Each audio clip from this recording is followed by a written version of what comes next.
Hello everyone, आज हम इसमें सितार का एक टॉपिक है झाला, उसके बारे में पढ़ेंगे। अगर आपको किसी भी एग्ज़ाम से रिलेटेड नोट्स चाहिए, पीडीएफ चाहिए, क्लास चाहिए, तो आप मुझे इस नंबर पर कॉल कर सकते हो।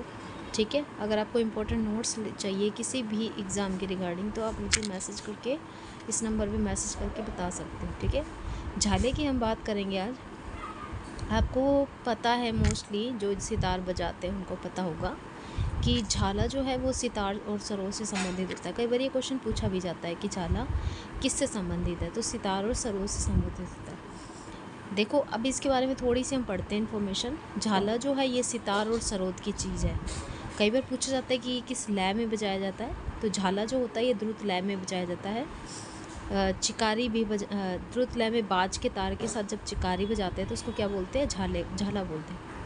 झाले के अगर हम बात करें, इसका अन्य नाम क्या है? काटजीला। कई बार क्वेश्चन पूछा जा सकता है, इंपॉर्टेंट है, याद रखिएगा।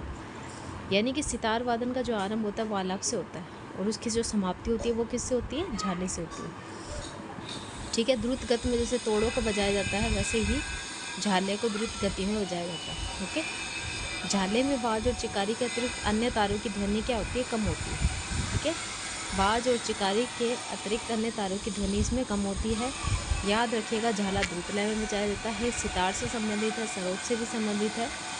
सितार वादन का आरंभ जो होता है वो आलाप से होता है, और अगर हम समाप्ति की बात करें तो झाला समाप्ति जो होती है वो झाला से होती है। ठीक है, जिस तरीके से द्रुत गति में तोड़े होत बजाए जाते हैं, उसी तरीके से सितार में द्रुत गति से झाला बजाया जाता है। ठीक है, और वही अगर हम बात करें, और भी टॉपिक हैं, और भी चीज़ें हैं जो इसी से मिलती है, इसी से रिगार्डिंग होती हैं, मैच होती हैं, तो इसमें क्वेश्चन जो बनते हैं वो यही इंपॉर्टेंट बनते हैं। चिकारी का तार जो होता है तर्जनी के मिजराब से या बढ़े हुए कनिष्ठा की जो बड़ी हुई नख होती है, नाखून होते हैं, उससे भी बजा लेते हैं। ठीक है, जैसे कि गिटार हुआ, यूकेलेले हुआ, उसको आप अपने नेल से भी बजा लेते हो। तो जो एक्सपर्ट लोग होते हैं उनकी प्रैक्टिस होती है, वो नाखून से भी अच्छे से बजा सकते हैं इसको। बाज के तार पर विभिन्न रचनाएं होती है। दा बोल के सारे तथा चिकारी रा बोल के सारे बजाई जाती है ना। बोल की दृष्टि से अगर झाले के प्रकार देखें तो दो प्रकार के होते हैं। कौन कौन से होते हैं? एक सुलट होता है और एक उलट होता है। क्या होता है भाई? एक सुलट होता है और एक उलट होता है। किसकी दृष्टि से? बोल की दृष्टि से। सुलट और उलट क्या है उसके बारे में मैं आपको डिस्कस करूँगी। अब ये पूछ रहा है कि बोल की दृष्टि से झाले के कितने प्रकार होते हैं। याद रखिएगा, इंपॉर्टेंट क्वेश्चन है। दो होते हैं, सुलट और उलट। अब ये सुलट क्या है?